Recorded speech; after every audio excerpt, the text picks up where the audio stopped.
Good evening. I'm Deborah Crown. I'm the Dean of the Crummer Graduate School of Business at Rollins College, and it is my pleasure to welcome you to a very special presentation by the George and Harriet Cornell Professor of Finance, J. Clay Singleton. I also want to welcome our remote guests who are watching us from watch parties around the country.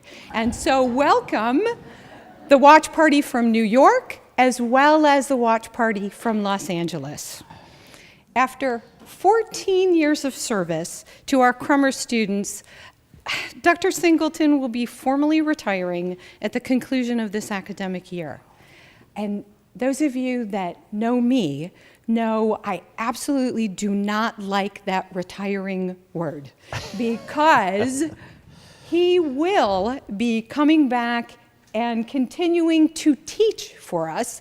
Those of you that are students, I would recommend, because he's going to do a smaller number of courses, that as soon as you see a course with Dr. Singleton's name on it, that you register immediately, because we know they will go so quickly. Now, I know many of you are familiar with the last lecture tradition. And it probably doesn't surprise too many people that Dr. Singleton would find a way to put a very interesting twist to that academic tradition.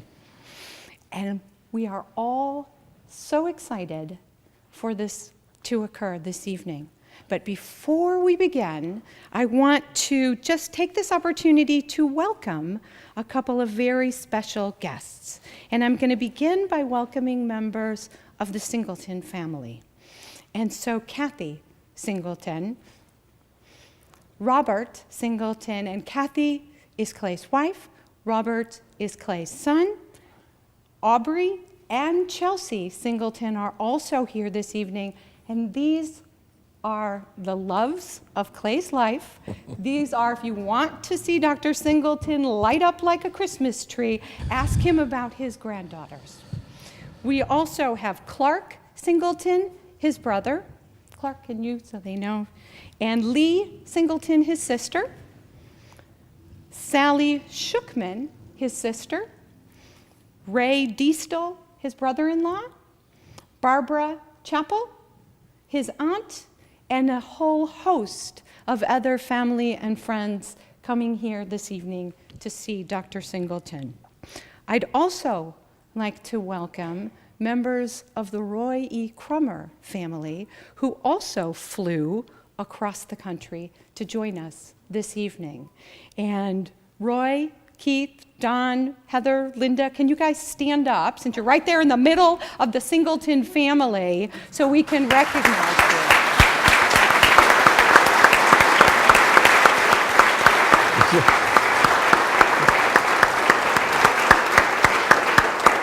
And I hope you don't mind that I shared just a little bit of, they said, walking through campus to hear people talking about the Crummer family was an interesting experience, but they could see, even just from this weekend, how much Crummer truly is a family. We're also so pleased to have our president, Grant Cornwell, and his wife, Peg, with us this evening, as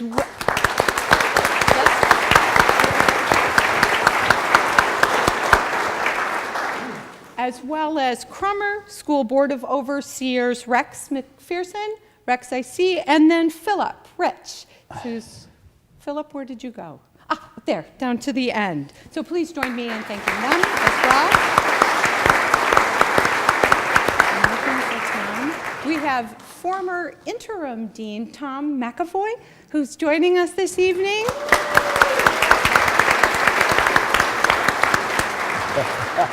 And then I'd like to also recognize and thank our alumni board, who have done just an amazing job, not just this weekend, but the work that they put in advocating, recruiting, and really helping to propel the mission and the vision of Crummer is outstanding. So please, alumni board members, if you would please stand and let us recognize you.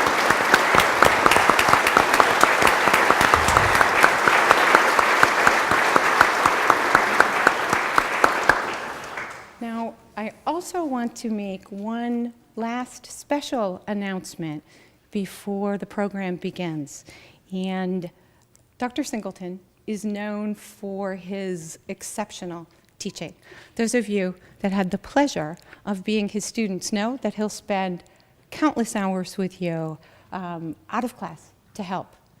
You also know, if you are an alum, that he continues to help people's careers, to help people in their professional lives, and quite frankly, to even help people just in their lives in general.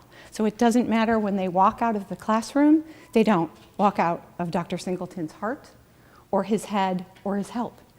And so it wasn't surprising to us that when his retirement was announced, that alumni from all over the country said they wanted to do something to recognize him.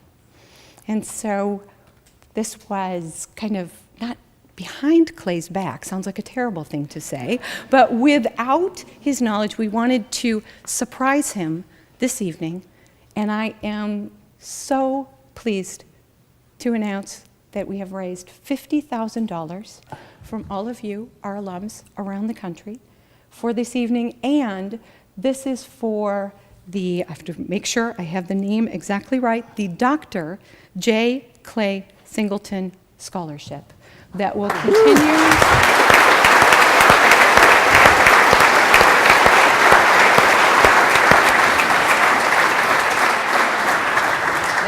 This scholarship, and you'll see it on the back of your program. It's why we could not let Clay see a program. He's wanting to see the program, and we wouldn't let him do that so that we could surprise him. And if you would like to contribute, we're still taking donations. The larger the scholarship, the larger the fund, the more scholarships we can support.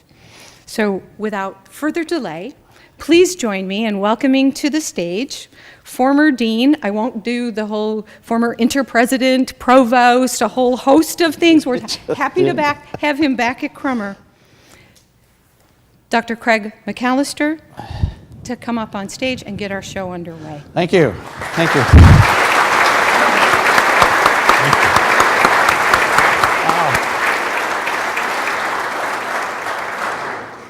Welcome to theater at Rollins. As a liberal arts college, we really take theater and thespians very seriously, and my parents would be so proud. I'm actually on a cast.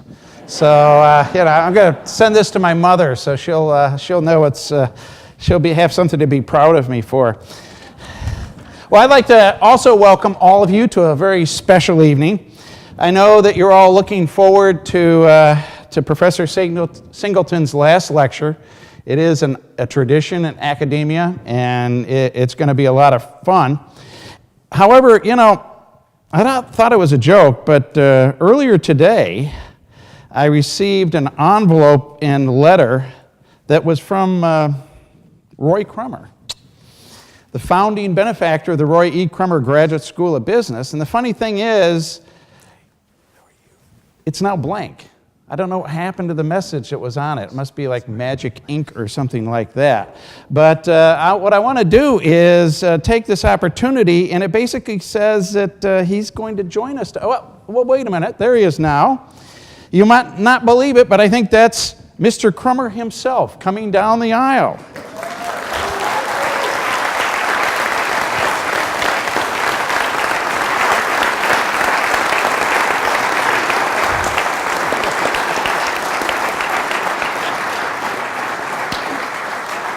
Thank you. Thank you very much. It is a delight to be here tonight.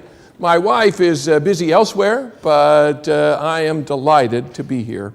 Well, I must tell you, Mr. Crummer, I'm a bit surprised. I didn't quite expect you here, but please have a seat. Thank you. Thank you very much. By the way, I thought you passed away in 1968. Well, yes, that is the story, indeed. Now I know that you all are going to have a lot of questions, so if you don't mind, I took some notes, and I made a copy for you so that we could sort of keep this thing on track. I know I haven't been around very much, but I have kept an eye on the school that carries my name, and I am certainly pleased and proud of all the things that the faculty, staff, and students have done over the years. It has been my pleasure to watch them and to watch them grow. Very good. Well, Mr. Crummer, please excuse my manners. By the way, audience, it's my great pleasure to introduce to you Mr. Roy E. Crummer. Mr. Crummer was a financial legend in the 20s and 30s, and he made a very generous gift to the Crummer Graduate School of Business so that the school was named after him and Crummer Hall was built. And I'm just sure this audience would love to hear your fascinating story. Well, thank you, and please call me R.E., all my friends do. I'll admit, it's a great story. What happened back then, I believe, is relevant to what's happening now in Florida and around the country. I think one of the reasons that I wanted to come here tonight was so that I could shed some light on what can be done in turbulent economic times. I hope you'll indulge me with a bit of reminiscence. Well, certainly. Be my guest. I'm so pleased to see my grandsons and some of their family here tonight. I must admit that I was so interested in the art of the deal back then that I didn't have much time for my family. I do remember, however, that Roy III got a pretty good kick out of driving my car when he was little. As to Rollins, the money that we gave back then in October of 1964 was to build the Crummer School. Both the building and the school itself. Truthfully, when we lived in Winter Park, I didn't think much about donating money to the college until they approached me.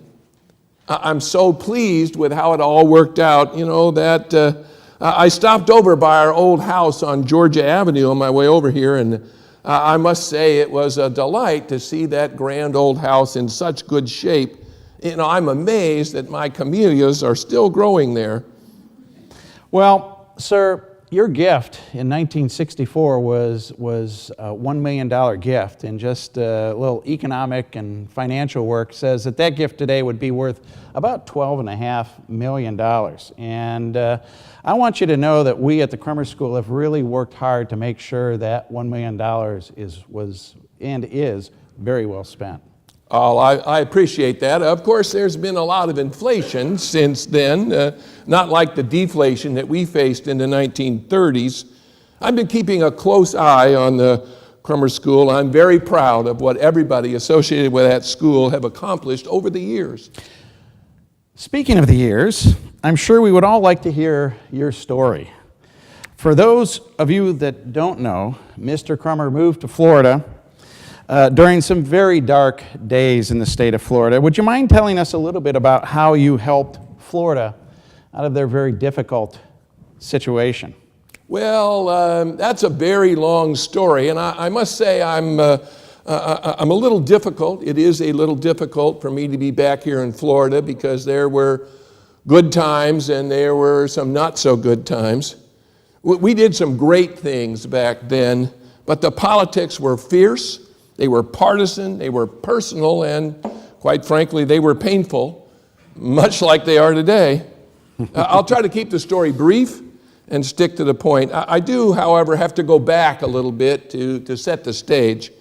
In the 19-teens and 1920s, Florida was all the rage.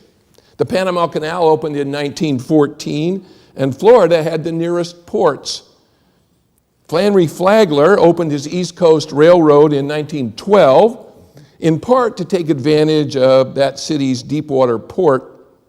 The appeal of a year-round growing season and decent rail transportation brought people to Florida, and the price of land just boomed. In 1910, Florida had about 750,000 people, and by 1930, the population had doubled. The population actually hit its peak around 1926, just before the bubble burst. It was an extraordinary ride. So how did you become interested in Florida? In the 1920s, my Kansas-based investment company sold bonds for Florida's municipalities. They generally carried an interest rate of 6% when government bonds were yielding 3% and solid corporates were yielding about 4.75%. We sold a lot of those bonds to our clients and we invested in them ourselves. The various local taxing authorities, cities, counties, districts, and so on, borrowed the money to build roads, bridges, and schools to meet the demands of a rising population. The parallel between the capital markets back then and now is truly amazing. The stock market, as you know, crashed in 1929, and a dollar invested in 1929 fell to 17 cents by 1932. Stockholders didn't get back even until late 1944. Recovery took 15 years. 15 years, mind you.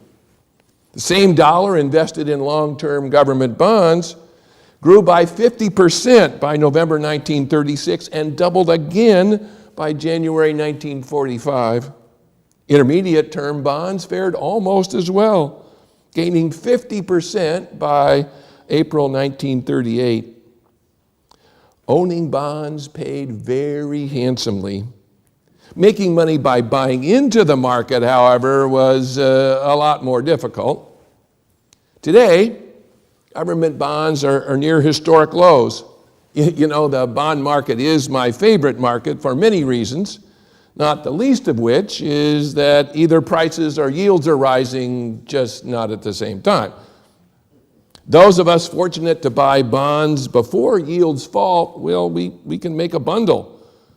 Buying bonds when yields are low doesn't really pay very much interest and loses, of course, when yields rise. Naturally, government bonds, U.S. government bonds in particular, are an unparalleled safe haven in times of trouble, and that's a good thing. But let's get back to Florida in the 1930s. I'm sorry to report that we hadn't learned very much from previous booms and busts. We heard it just like you all did in 2008. It's different this time. And the old rules about value no longer apply. I guess we never did learn that trees don't actually grow to the sky. In any event, the Florida land boom quickly turned to a bust in 1926. Why was that? Well, like most speculative bubbles, Florida's land boom ended when some fool somewhere asked the single most dangerous question for real estate markets. Can this land really be worth that much? Florida might have been okay, except for rampant land speculation and a frenzied building boom. At the peak, things were so crazy that the 3 railroads serving the state were gridlocked with boxcars from here to North Georgia. There were supplies on siding everywhere, and nothing got shipped to Florida except food and essential supplies. Building materials never got here. The rest of the country was enjoying a boom, and people said they'd never seen anything like it before. Well, then Florida had 2 hurricanes, almost back-to-back, 1926 and 1928, that showed just how vulnerable Florida real estate was to the weather. People stopped moving to Florida, and a lot of builders went bust. As that wasn't enough, the fruit flies hit the citrus crop, and a lot of builders went out of business. The stock market crash of 1929 pretty much finished us off. So what happened then? Cities and counties had borrowed a lot of money. They sold bonds to finance the construction of roads and sewers and schools and the things that a growing population needed. That really was a problem because now, without the building boom, land values dropped and few folks had the money to pay their property taxes. Those that did have money saw their tax rates rise to the point where they just couldn't pay. Many of you may have experienced the same thing. Homeowners associations, where many of you live, I'm sure, are charged with keeping up the neighborhood and the common areas and fixing those darn gates every other week. When properties go into foreclosure in the homeowners association, those owners typically stop paying their fees, shifting the burden to the remaining homeowners. At some point, the cost is so high that nothing can be done because that fixed cost is spread over fewer and fewer homeowners. In a similar fashion, almost all the cities and counties here in Florida fell behind on their interest payments. At this point, I knew that something had to be done. Frankly, I didn't know what. I did know that many of Florida's cities and counties could pay their debts eventually. I knew that market momentum is a powerful force and that the pendulum always swings too far. I believed in Florida. And because I had been such an enthusiastic marketer of Florida bonds, my reputation was at stake. My wife and I moved to Winter Park in 1928 and eventually bought the West Estate on Georgia Avenue. In all, we lived in that house for 14 years while I sorted out the bond situation. I never imagined it would take as long as it did. Wow. That situation sounds pretty bleak. Did anyone step in, like the state step in to help? Well, you would think that would, but no, here in Florida, the state, first of all, was strapped, and constitutionally, the state can't borrow or guarantee the debts of any of the municipalities. It's not much different from today, I must say. So what could you do? Well, I wanted to make sure that our clients knew we would support them any way we could.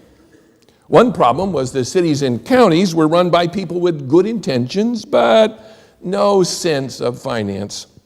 Many of them wanted to do the right thing, but couldn't see any way out of their dilemma. They did not have any money, and they didn't have any prospects of getting any anytime soon. That might have ended up with the bondholders seizing the municipal assets, including the land, and forcing the cities into bankruptcy. That might have ended up with the bondholders owning the assets of the city. Once the city went through bankruptcy, there was little chance that they would ever be able to borrow again. And there was talk of the cities repudiating their debts, just walking away. And that certainly would have guaranteed that they would have maybe never be able to borrow again. So, did you have a plan? Not at first. I knew, however, that superior information would be the key. The first thing we did was to send representatives to every city and county in Florida to inventory exactly how much they'd borrowed and from whom. Today, that might be an internet search. Google probably would do the job, but back then, this was a very expensive job. Florida had about 1,500 entities that had borrowed one way or another. Nevertheless, we needed that information to round up enough bondholders so we could get them to agree to a refinancing.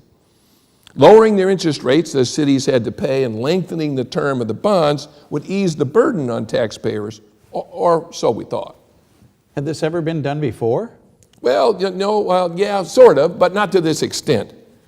To make the refunding happen, we needed to get a contract with the municipalities that would allow us to restructure their financing. We had the experience, we had the financial and legal expertise, and we knew who the bondholders are, or at least enough of them anyway.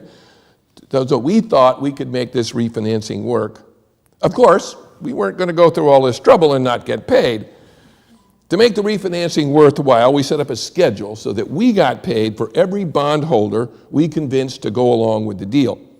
They could either take cash or exchange their bonds for new bonds that had a lower interest rate and longer paybacks. But at least they took the bonds, they were getting something, where before they weren't getting anything at all. You have to remember that although times were bad during the Depression, there were still people around with money to invest. We based our fee on the dollar amount of bonds refunded. The municipalities had some money coming in from property tax, and we calculated that that would be enough to cover our fee and to get them back on track, paying interest when it came due and restoring their credit. Despite the appeal, might even say the obvious appeal of this plan, it was a battle to get the business. So what was involved, and how did you work with the bond issuers?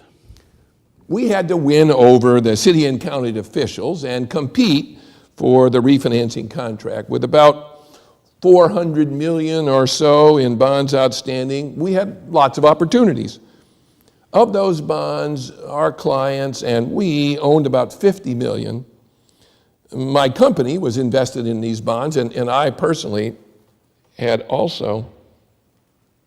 So I wouldn't want you to think that all of my efforts were just on the behalf of others. We were invested in this too.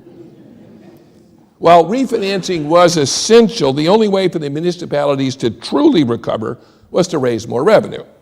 Without more revenue, we would have been just rearranging the deck chairs on the Titanic, which of course was a lot fresher in our minds back then than it might be today. Yeah, does that sound familiar? Yeah. The cities and counties really couldn't expect the property owners, many of whom were already in default on their mortgages, to pay more in taxes. So the Constitution wouldn't allow the state to assume the debt, so we devised what we thought was the next best thing. The state would collect money through gasoline tax and funnel that money to the municipalities that had borrowed to build roads. The plan was simple, but getting it passed into law was not. It was a political dogfight. You mean there was politics back then? Yeah, you might say that. After the regular legislative session and the special session, the plan passed in 1929. The law was immediately attacked, and the Florida Supreme Court declared it unconstitutional. Fortunately, the court, in its wisdom, also spelled out how the law could be changed to pass muster. In short, the plan had to apply only to bonds that were used to build roads. Still, it took till 1931 for that plan to become law. All this time, my company maintained an office devoted entirely to supporting the legislation. Tell me more about what the law provided for. Under the law, the state retained the right to direct which municipal road debts would get paid and by how much. This authority incorporated both the money collected under the gasoline tax and local property taxes. That way, the bondholders were insulated from the local officials who, even if well-meaning, were often subject to undue influence. I'm proud to say that my company worked tirelessly for many years to help make all of this happen. Once the legislation was established, we still had plenty of work to do because in many cases, the gas tax that was allocated from the state to the municipality wasn't enough to pay all the interest when it became due.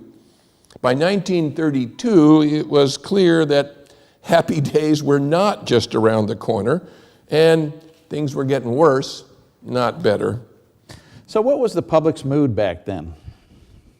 Well, everybody was upset. The property owners were behind on their taxes, and the municipalities were in no position to raise property taxes. The gas tax didn't fill the gap, and calls for municipalities to renounce their debts were heard everywhere. At the same time, bondholders were insisting the bond contracts be upheld as written. Some bondholders were tempted to sell out to bond dealers who thought they could profit by buying low today and selling high tomorrow. You know, we thought recovery was always just around the corner. The Crummer Company was firmly opposed to letting cities renounce their debts. And even though many laws were passed that placed obstacles in the path of bondholders, these laws were always eventually declared unconstitutional by the courts as an unlawful impairment of the bondholders' contractual rights. As you can imagine, sentiment on all sides was volatile and positions quickly became entrenched. Logic was not part of the equation. So when did the log jam begin to break, R.E.?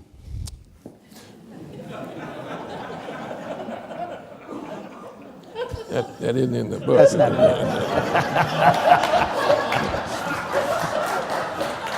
More to come.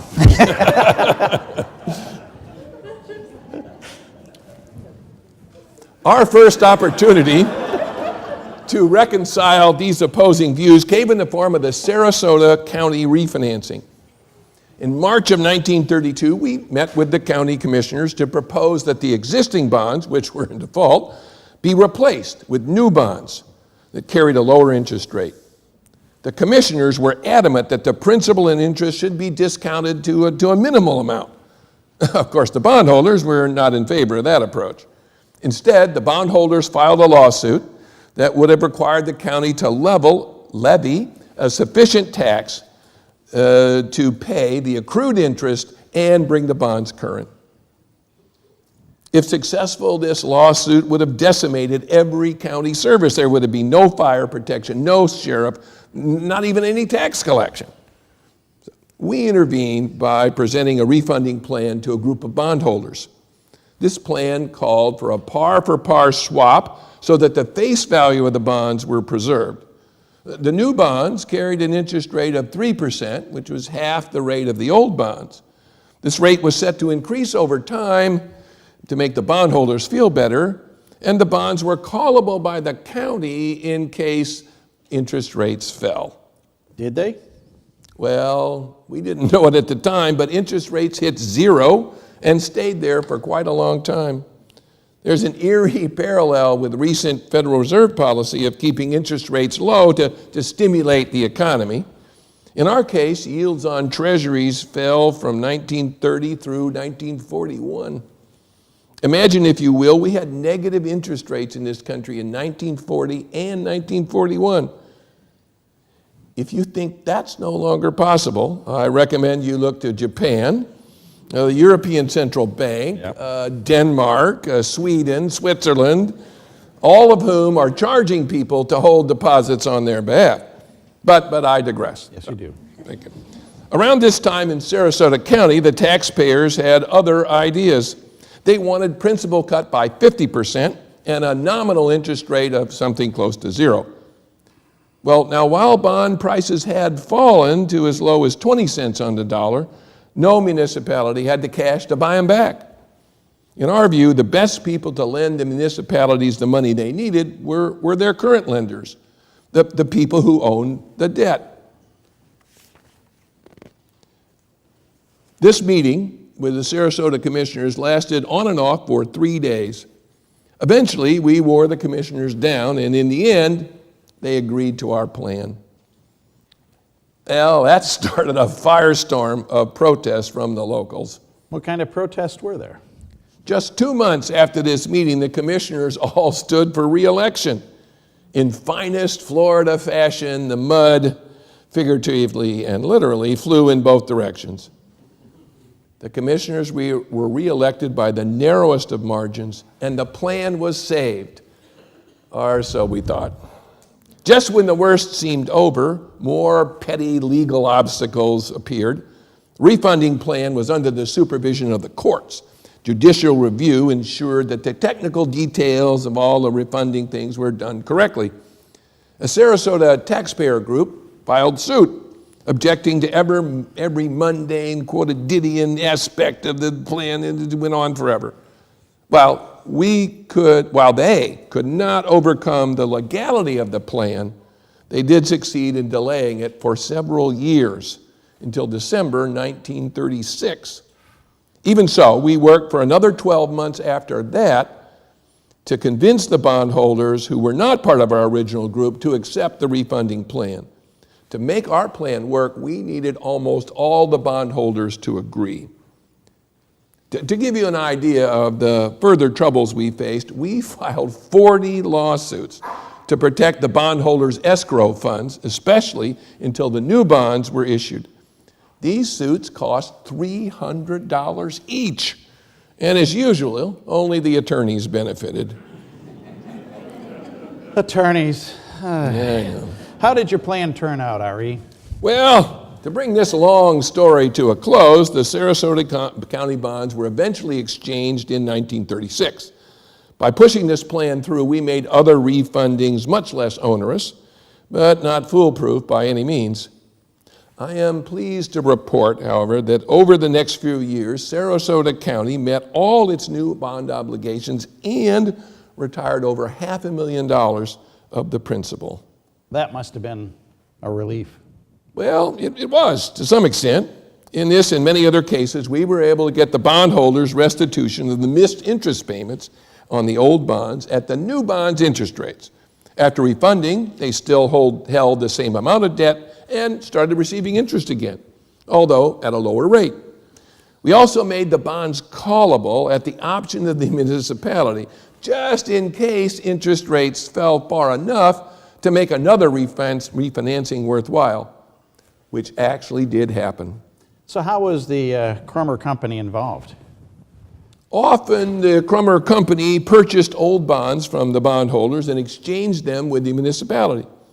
We also helped the counties by advancing them funds as part of the redeeming of the bonds and paying past due interest rates. We worked with individual bondholders and sometimes purchased the bonds on the open market and voted them in favor of our plan to help complete the deal. Sometimes we purchased accrued interest coupons, also at market prices, and the municipalities redeemed them as part of the refunding. I must say that not everyone appreciated how much of our own capital we put into these deals. They thought we couldn't fairly represent both the city and the bondholders, including ourselves when we held bonds that we purchased without a conflict of interest. The plain fact is the cities could not do what we did. They didn't have the resources or the expertise. If a bondholder was willing to sell their bonds to the Crummer Company at market prices, that was their free choice. Just because the price of the bonds went up subsequent to our trade, not our fault, because the price could have gone down. In fact, I'm willing to bet the price of these bonds would have fallen further and stayed there had we not been involved in every step of the way. There had to be legal questions raised during all of this. What we did was within the law, and we had plenty of attorneys to argue our case. I will admit, however, that when William O. Douglas, a pompous ass, if I might say, was chairman of the SEC, he did object. He wrote what appeared to be a scholarly, academic, measured report in 1937 and lambasted the costs and control exercised by reorganization committees. Although he did not name names, his position was clear and clearly political. Justice Douglas thought we were immoral and un-American by acting as both the agent for the cities and for the bondholders. As I've said, passions ran high and conflict was inevitable. Leave it to a wily politician to seize the high ground, or maybe in this case the low ground, and appeal to popular taxpayer sentiment that they were being robbed. Nothing like that has happened since. You know, that Douglas fellow later became a Supreme Court justice. You know, they let anybody serve on the court back then. However, people in the know, those citizens who served on the reorganization committees, were very pleased with our work. We were not the only bond trading house, and we had to bid for every refinancing deal we did. We did not win them all by any means, but we probably got around 70% of all the business we wanted to do. And how were you compensated for that? Well, we took a fee between 2 and 2.5% of the face amount of the bonds. We also redeemed the bonds that we held and accrued interest coupons in arrears we had acquired under the same terms and at the same time as other bondholders and bond dealers. Most of the time, we made money on those, and sometimes we didn't. All in all, in my opinion, we made a fair amount of money. And I mean fair as in reasonable. Given the expenses we incurred to gather the information, manage the drawn-out legal process, and lobby the legislature, and design and execute a defensible refinancing plan. In total, we helped in the refunding of about $170 million worth of these bonds. That's about $3.5 million in gross revenue for those of you who are keeping track at home. In today's dollars, that would be about $57.5 million, less expenses, of course. By 1939, almost all municipalities that we helped were current on their debt payments, both interest and principal. While some Florida bond investors may have had an unfortunate experience, I believe then and I believe now that those Florida bonds were an unparalleled investment opportunity. Of course, it was as true then as now that things could have turned out quite differently. Were we lucky? I don't think for a minute that luck had anything to do with it. We had a better understanding of the situation than anyone. We had a sound plan, and we worked until that plan succeeded. There were those, however, who opposed us at every turn. Now, who would they have been? Well, my main antagonist was Edward Ball. Edward's sister was Jessie Ball DuPont, the second wife of Alfred DuPont. In 1927, Alfred and Jessie moved to Florida and set up business in Jacksonville. He called one of his business Almore's Securities. Edward was a partner in Almore's, and Alfred and Edward invested in real estate and banks and started a securities business. Even so, I had more legal battles with them than I care to remember. Eventually, they became one of my fiercest competitors. In 1935, Alfred died, leaving the bulk of his estate to what became the Jessie Ball DuPont Trust, which Edward directed with Jessie's help. Jessie was as sharp as they come, and although the trust was represented by Edward, he didn't do much without consulting with Jessie. Together, they set out to ruin my business and discredit me in every way they could. Why would they do that? Well, I was a nobody. I came from nowhere, Kansas. That's not in here. I was born on March 26, 1889, Yeah. and finished 4 years of high school in Kansas. My parents weren't East Coast establishment. I got my start out of high school with the Fourth National Bank of Wichita. I spent about 5 years there and then joined with Warren Brown to start the Brown Crummer Company. I didn't have as much money as the DuPonts and certainly didn't have their pedigree or connections. We worked hard, and our timing was pretty good as we sold a lot of securities in the 1920s. You have to realize that bonds were much more popular back then, even though the stock market gets all the publicity. In my opinion, Edward Ball was just too big for his britches and had a lot of politicians in his pocket. But when he wanted to use state money to build a road across his timberlands in North Florida, I drew the line. Although this fight became personal, I always knew it was about money. Usually Well, maybe jealousy and money. Why they were jealous of me, I'll never understand. Unless it's because the Crummer Company did a better job than they did. So how are the DuPonts involved? The DuPonts had a lot of influential friends as well as plenty of money. After Alfred passed, the Ball forces had a wide reach and deep pockets.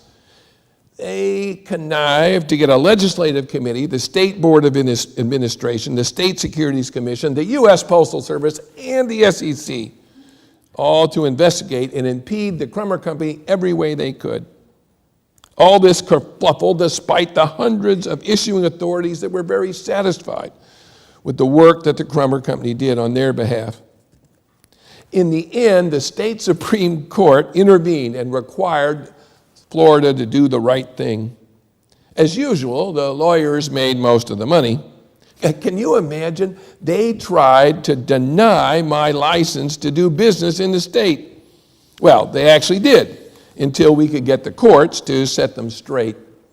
Thankfully, their influence did not extend far enough to put me in jail, but it wasn't for lack of trying. It's amazing, R.E. Quite a story. So I heard a story once that you were indicted. Yes, that's actually true. I was indicted in Florida, in Kansas. I had so many legal battles that it's just difficult to remember how all of this came about. The SEC and the post office investigators traveled all over the state of Florida, interviewing people and trying to stir up trouble. They said I had sent letters to bondholders telling them that Florida had assumed all the debts and that they were going to get paid back and that good times were there again. Of course, that wasn't correct in any way. And it made it difficult for us to convince bondholders to join in any refunding. Back then, newspapers weren't very reliable. In that aspect, I guess not a lot had changed. We had to constantly fight misinformation. The battle went on for years in venues from Florida to Kansas. In 1944, I was indicted by a grand jury in Kansas on charges of mail fraud and violation of SEC regulations. They claimed I defrauded the bondholders of Panama City, Florida, by inducing them to sell their bonds for much less than they were worth. The facts didn't support their case. The SEC was new then, and with the political winds behind them, they had to be seen doing something about the financial shenanigans that people thought were behind the Great Depression. Even so, the pattern of harassment was all too familiar. To our surprise, the trial court dismissed the entire indictment in record time. Of course, my opponents appealed. It took the Court of Appeals until 1945 to uphold the dismissal of all but two of the counts. We tried to take our case to the Supreme Court, but they refused our request in March 1946. Then, in June, the government suddenly dismissed the two remaining charges. And the whole thing went away. Except, of course, for the blowback on the attorneys from the U.S. Attorney's Office who had prosecuted such a trumped-up case. Frankly, I lost count of the lawsuits we were party to here in Florida. Securities business today, not a whole lot different. People may think the country is litigious today, but it's pretty much the same as it was in the 30s and 40s. Lawyers are easy to dislike only because they're usually the ones who make the money. Can't live with them and can't live without them. Shakespeare had one of his characters who wanted to improve his country say the first thing we do is kill all the lawyers. Present company excluded, of course. Yeah. I did take a measure of satisfaction when the U.S. Senate held a series of hearings in 1946 that exposed the collusion and shady dealings of both the SEC and those post office investigators. Not that they restored my reputation, but it was satisfying nonetheless. Attorneys. Yeah. Jeez. So was that the end of your legal battles? I wish that were true, but not by a long shot. The charges and countercharges continued to fly. We discovered that Edward Ball was the financial linchpin in a conspiracy against us. He had paid citizens to file against our reorganizations and refunding plans. He hired attorneys to represent them. We filed an antitrust suit for triple damages of $30 million. As one of our legal documents so eloquently put it, Edward Ball and his cronies moved secretly and under the guise and protection of the public interest to commit fraud, and I might add, great personal distress to me.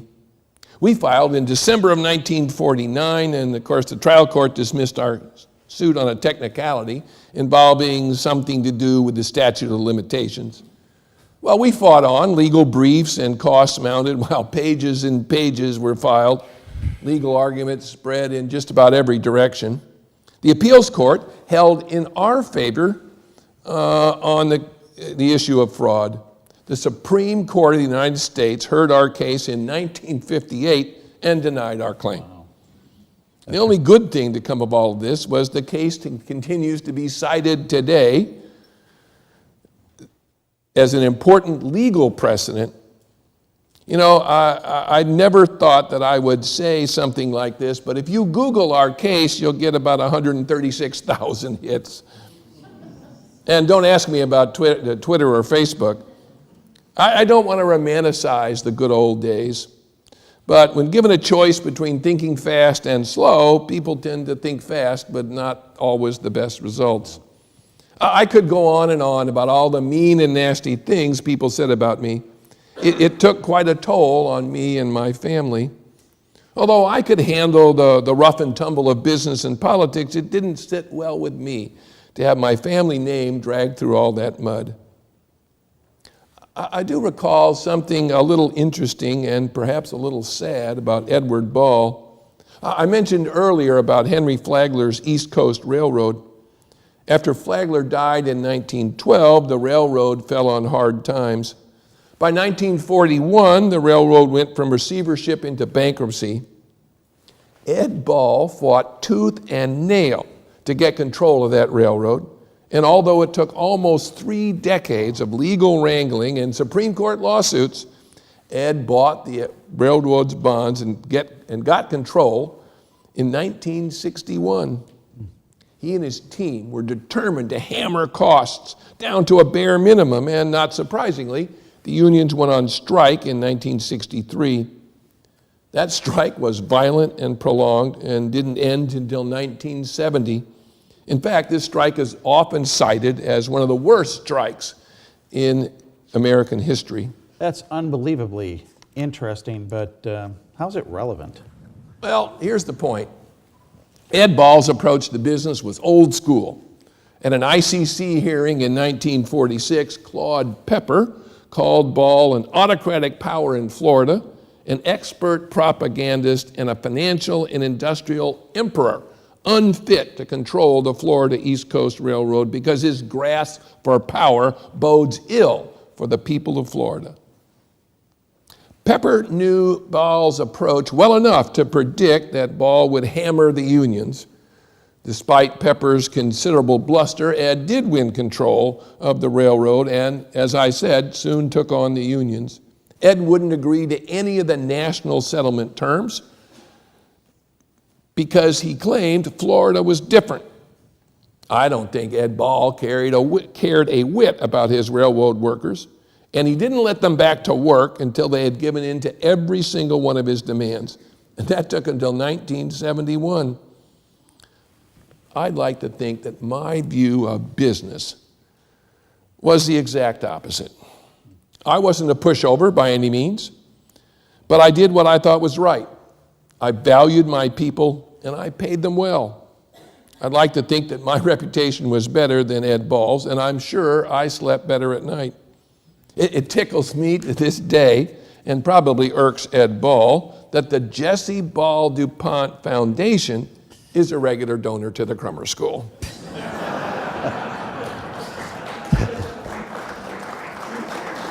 Maybe we should change the subject. So tell me, did anyone speak on your behalf? Well, I certainly had my supporters, mostly satisfied clients.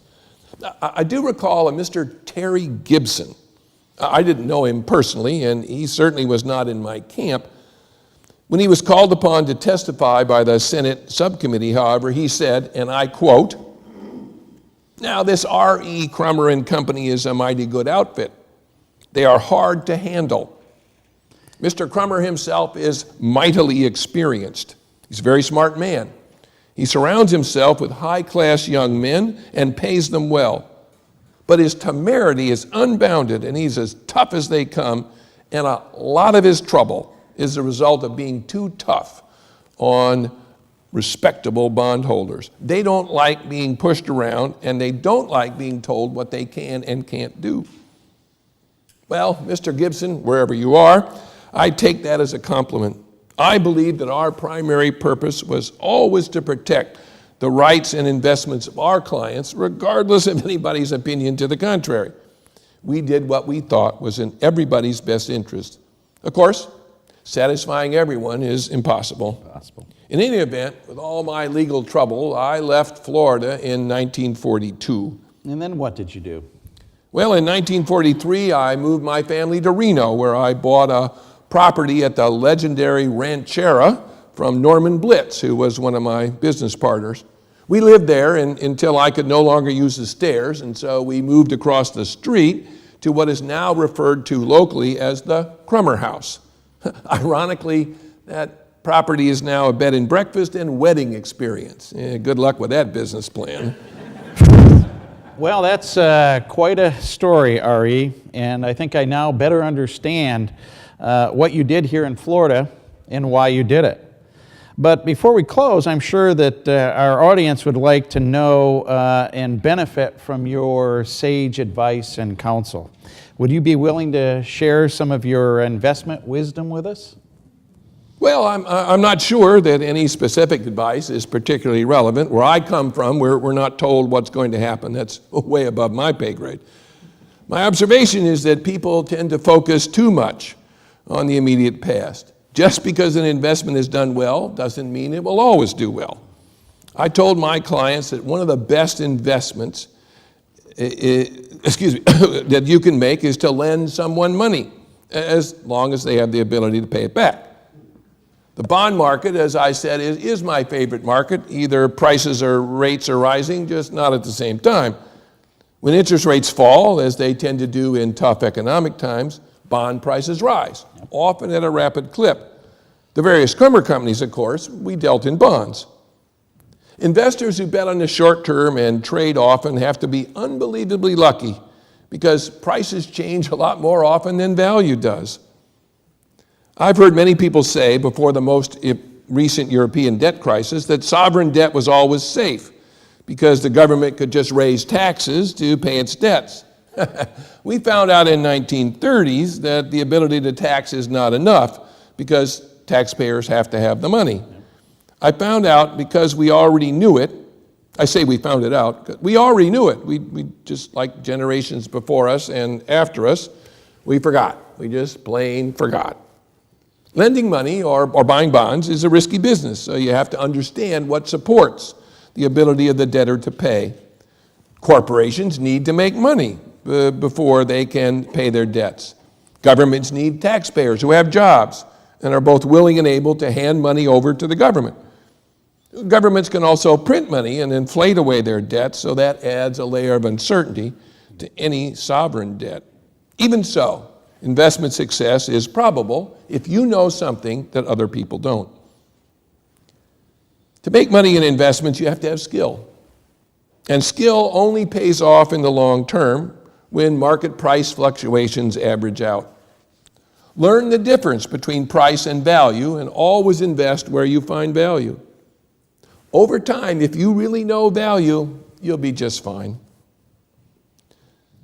My second piece of advice is to take an active role in your investments. When we saw that our Florida investments were in trouble, we acted. If you're going to let someone else, like a mutual fund manager or in some other city or country, manage your affairs with no real thought for your welfare, you're going to stand in line behind a bunch of folks, and what is left for you might not be very much. Of course, you can't expect to take an active role in these big companies just because you own a few of their stocks or bonds. Small companies offer a much better opportunity. You can get to know the management. You can know how they think, how they solve problems. In this case, the past is prologue. Another way to think small is to focus on yourself. Get the best education you can afford. Never stop learning and investing in your personal skill set. Early on, you're going to be just another bright MBA. But if you keep learning and develop a unique set of skills based on your formal and informal education, you can use both of those things to make a real difference.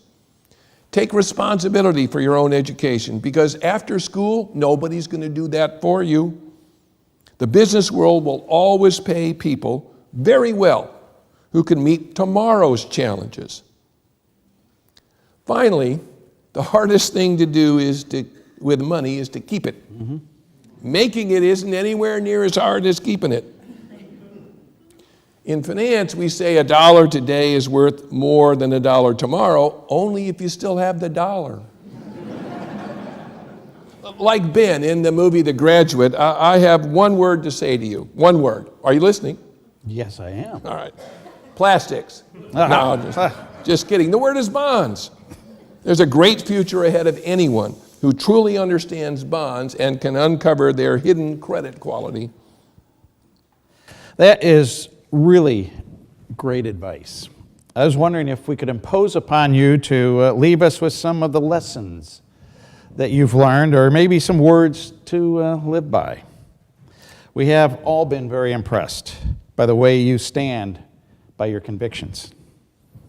I have developed a couple notions over time. You will understand, though, if the word conviction still makes me a little nervous. Lawyers. But perhaps I'll share a couple of these notions before I have to go. I can keep this brief because I'm sure you're all bright enough to take what I say and make it work for you. As this is a hallowed institution of learning, let's start with a theorem. My theorem is be sure you're right, then go ahead. Now, I know that Davy Crockett said it first, but that just makes it better. The first corollary to our theorem comes from Winston Churchill. Never give in. Never, never, never, never. In nothing great or small, large or petty, never give in, except to convictions of honor and good sense. Never yield to force. Never yield to the apparently overwhelming might of the enemy. The Crummer Company didn't give up when overwhelming forces were arrayed against us and our personal integrity was at stake, and you shouldn't either. The second corollary is don't be pig-headed. Compromise is almost always best. If everyone around the table is a little dissatisfied, you probably made the best deal you could. The third and final corollary is living well really is the best revenge. That is, vengeance is a dangerous and soul-sucking pursuit. Right the injustices that are done to you by showing your antagonists how wrong they really were. Marry well. You're better off in a partnership than you are alone. Two heads really are better than one. The best decisions I've ever made were those my wife agreed with, and the worst ones were the ones she opposed. I believe that your reputation is, in the end, all you have. Without your reputation, you're just so much parsley. That stuff on the green stuff on your plate that's only there for decoration. Build your reputation and protect it, and it will repay you many times over. I believe in giving generously to things you believe in. At the ceremony marking the naming of the Crummer School, I was asked to say a few words. I'd like to close this evening by repeating those words and leaving you to judge whether they have stood the test of time. In a free economic system such as we enjoy, difficulties must be met by independent leaders. We must not leave the solution to our economic problems up to government officials. I look to this school to train business leaders with a sense of rightness, a sense of responsibility, and with the preparation necessary to meet and solve the problems and difficulties which confront them. It is a satisfaction to me to know that many fine young men and women will find happiness and security they might not have known because they studied in a school which it was my pleasure to found. If there are any rewards to what I have done, those will be the rewards. That's remarkable, R.E., and I think that those are words to live by. Oh, excuse me. I apologize. Just a minute. Oh, golly. You had phones back then? Hello? Hello, yes, this is, hello? You know, you'd think with all we got going, we'd have better cell phone service, but, you know. It's Winter Hello, Park. hello, Winter Park, yes. Yeah, I understand. Yes, sir. Right now? Oh, okay, I understand. Thank you. Unfortunately, I've been called away. I thank you all for your very kind attention, and be brave, and I'm certain that someday we will meet again. I look forward to it immensely. Thank you. Ari? Gotta go. Thank you. Gotta go.